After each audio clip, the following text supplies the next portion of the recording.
I attempted to whip up a homemade pasta dish with a creamy sauce, hoping to treat everyone to a delightful meal. Please savor it while it's still warm, I urged as I served the plates. However, as the dish reached the table, an unpleasant odor wafted from it, immediately dampening my enthusiasm. Hesitant, I paused before taking the bite. Aren't you going to eat it? Don't you like my cooking?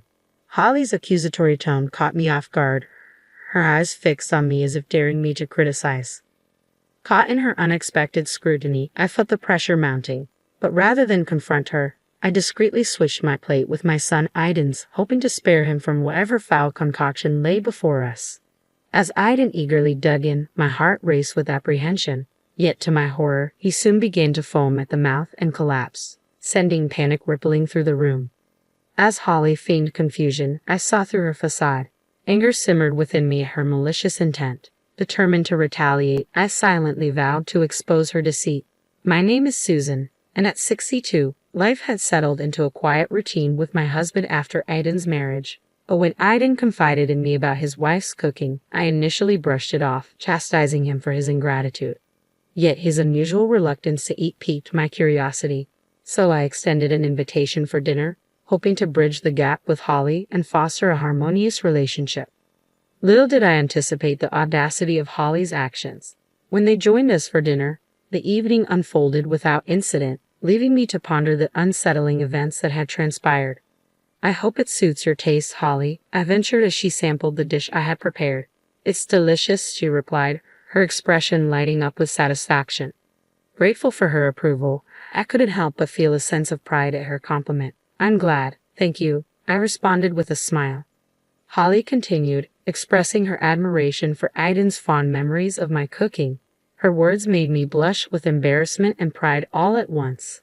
And I'd also made a dish for you as a gift, Holly announced, placing a large container in the center of the dining table. Curiosity piqued, I inquired about the contents. Holly, what on earth did you make for us?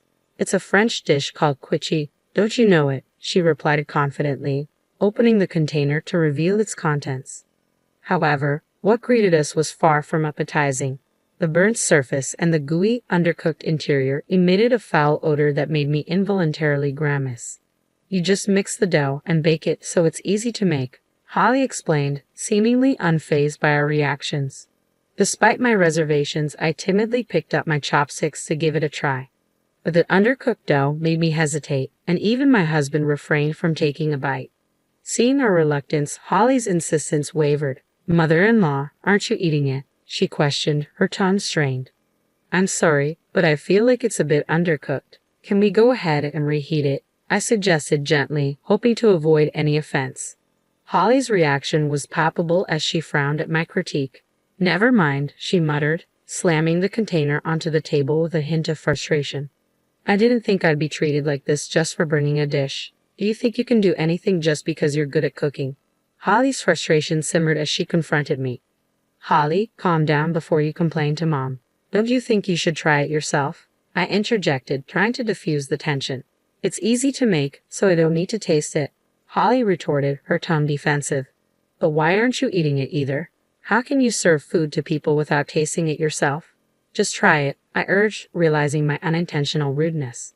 Attempting to mediate, I sought to calm their escalating argument, but Holly remained indignant, her laughter edged with bitterness. Aiden, sensing the tension, apologized and followed her out of the room, leaving me feeling overwhelmed in the silence that followed. At this rate, she'll think I'm giving her a hard time, I lamented to my husband, contemplating the leftover container before us. I'm not cocky about being a good cook. I'm just average, I confess, my concern growing about finding a peaceful resolution. We debated whether to intervene further, ultimately deciding to maintain a distance and let them manage their household affairs. Yet despite our efforts to stay out of it, Holly's visits to our house increased inexplicably. Mother-in-law, will you please make lunch and put dinner for Aiden in a container to take home? Holly's sudden request caught me off guard, her presence unaccompanied by Aiden. Surprised by her abrupt visit, I found myself faced with empty containers, tasked with catering to her demands once again. I approached Holly, sensing a shift in her behavior. Is everything all right? Aiden seems to prefer your cooking, so I thought I'd ask you to make our meals from now on, she stated matter-of-factly. That's a problem, Holly. Why don't we cook together? I suggested, hoping to foster a sense of camaraderie. But her response was swift and dismissive. No, you're just going to make that disgusted face again. You're just giving me a hard time. Her words left me speechless, the divide between us growing wider with each passing moment. Despite my attempts to explain, she seemed resolute in her belief that I was a terrible mother-in-law. Though cooking wasn't a burden, the thought of preparing meals daily for a daughter-in-law who harbored such animosity was daunting. I considered offering to teach her some simple dishes, but she adamantly refused. You're good at cooking, so just make it for us. And please take care of tomorrow's meal, too, she demanded, her tone increasingly brazen. Despite my efforts to reason with her, she only became more obstinate. On days when I declined, she resorted to buying prepared food, causing tension between her and Aiden. Aiden was spoiled by you, wasn't he? He just gobbles up store-bought food, she complained, her frustration evident. He's always loved eating since he was young, I defended gently, trying to ease the tension. As the days passed, Holly's visits to her house became more frequent, relying on us for her meals and Aiden's dinner. Eventually, she insisted I make Aiden's lunch and deliver it in the morning, leaving me deeply troubled by the turn of events. I approached Aiden, expressing my concern about Holly's frequent visits. To my surprise, he began offering money for their meals to avoid her cooking altogether. If you're willing to spend that much, why not encourage Holly to learn to cook? I suggested, hoping for a compromise. But Holly refused, citing hurt feelings. As tensions mounted, another conflict erupted when Holly discovered Aiden's financial contributions toward our food expenses. Why are you paying your mother? Is this supposed to be an allowance?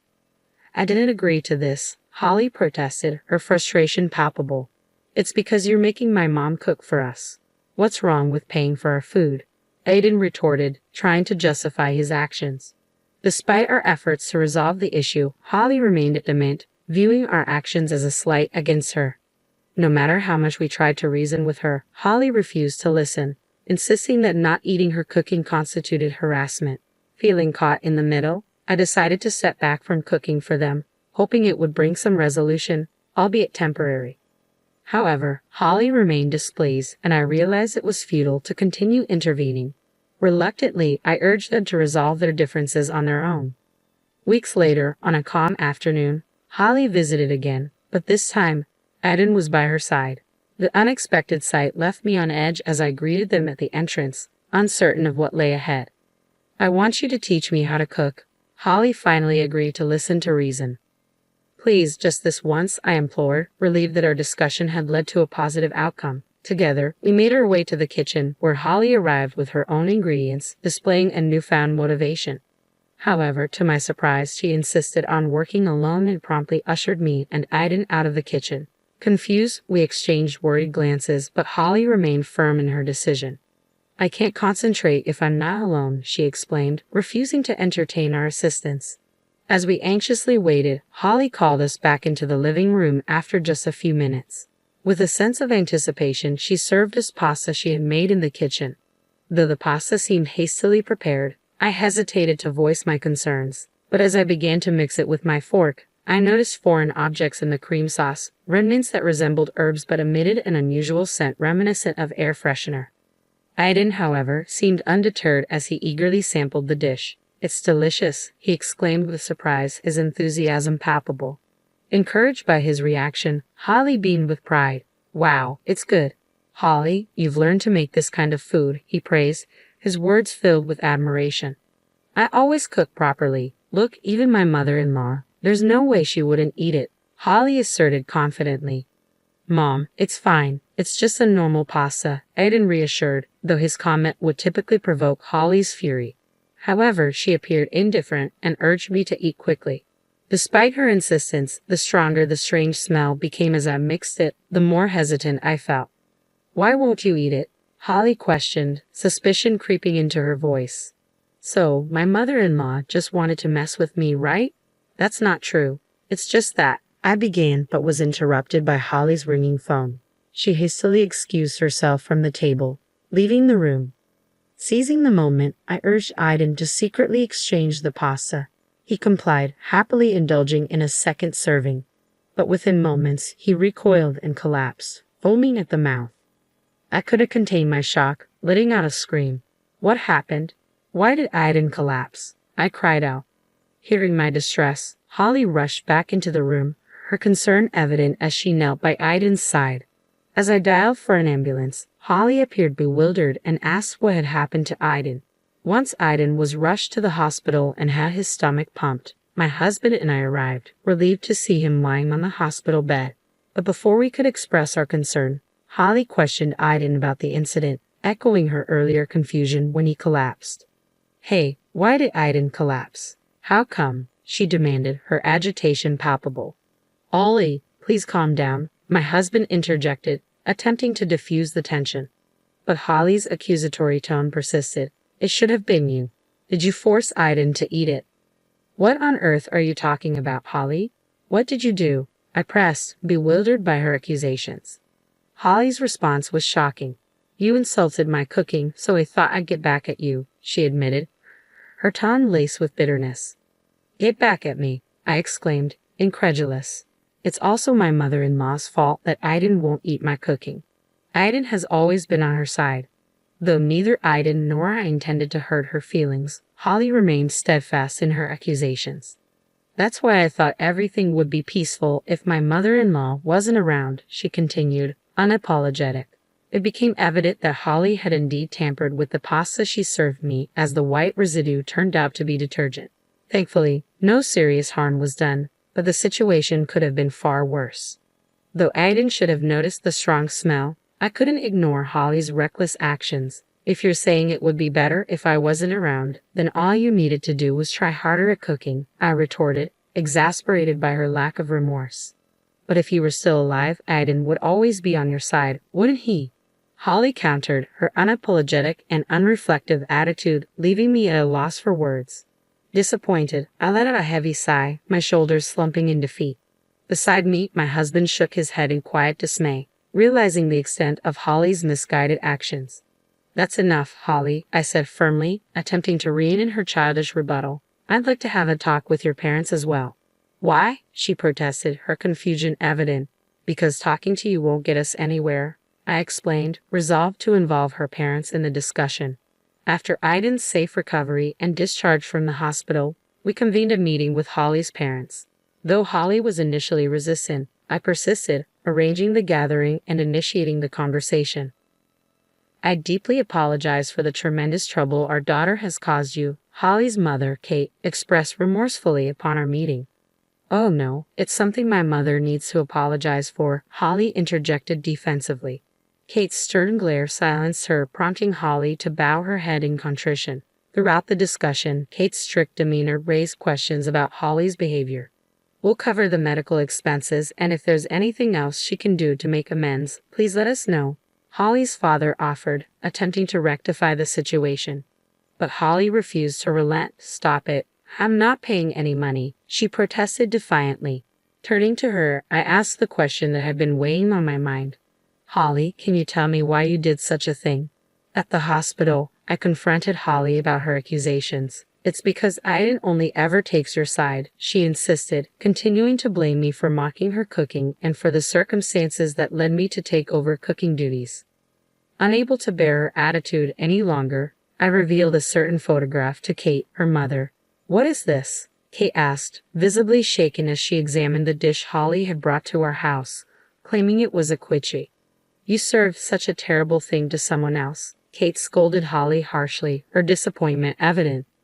With no defense left, Holly hung her head in silence as the lecture continued, leaving us no chance to intervene. Eventually, Holly admitted to everything, revealing her belief that if she could get me hospitalized, she wouldn't have to take care of me. The absurdity of her logic left me reeling. I'm sorry, but I can't continue our married life after being subjected to something like this, Aiden declared, his frustration evident. Why not? It's not my fault. You shouldn't have taken your mother's side, Holly retorted, her defiance crumbling under the weight of Aiden's words. You be quiet. You could be turned over to the police for this, I interjected, watching as Holly paled at the mention of the authorities. Though there was some trouble regarding compensation and hospital fees, Kate promised to make Holly pay, de-escalating the situation. Though Holly initially acted like a child, she seemed to reflect on her actions after Aiden broke up with her. later, I discovered that Holly's parents, whom she claimed not to get along with, were actually professional chefs. Seemingly rebelling against their strict culinary standards, Holly had adopted unorthodox cooking methods after getting married. Learning of her parents' anger and the so-called bridal training she was undergoing, I realized the importance of teaching my son basic household chores.